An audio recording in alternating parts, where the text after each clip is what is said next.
বাবা আমি একটা রসবতী দোবগা বৌদিকে ভালোবাসি। মাঘ মাসে পক্ষে লেপের নিচে ভোর বেলায় ইঁদুর নাচে সাহা।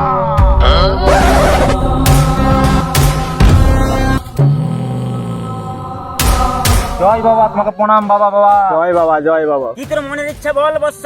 বাবা তুমি তো অন্তর্জামিন বাবা। আজ এতগুলো বছর বাবা আমি হাত দিয়ে চালালাম গাড়ি বাবা, তাই তোমার কাছে আমার একটাই অনুরোধ, এবার সরস্বতী পূজায় যেন আমি আমার গাড়ির পেছনে বসাতে পারি একটি সুন্দরী নারী। সেই আশীর্বাদটা তুমি আমাকে করো বাবা, আমাকে একটি সুন্দরী নারী পটিয়ে দাও।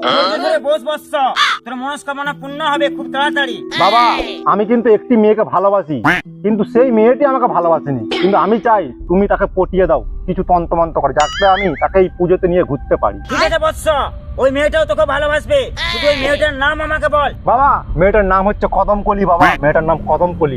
এটা তোমার মেয়ের নাম? তুই আমার কাছে আমার মেয়েকে ফোটানোর জন্য তুই ওষুধ নিতে এসেছিস? বাবা আমি সরকারি চাকরি করি, মাসে আমার 50,000 টাকা বেতন বাবা।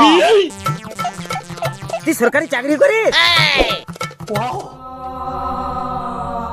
এই নে বৎস, এই ফলটা তুই আমার মেয়েকে খাইয়ে দিবি, আমার মেয়ে তোর বশীভূত হয়ে যাবে। ঠিক আছে বাবা, এই ফলটা আমি তোমার মেয়েকে পক করে খাইয়ে দেবো, আর তোমাকে আমি পোকাত করে শ্বশুর আব্বা বানিয়ে দেবো বাবা।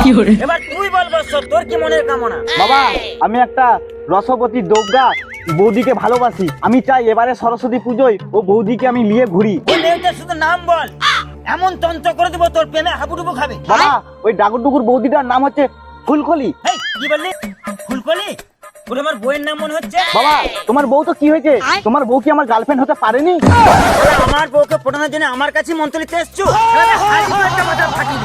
ওরে বাবা,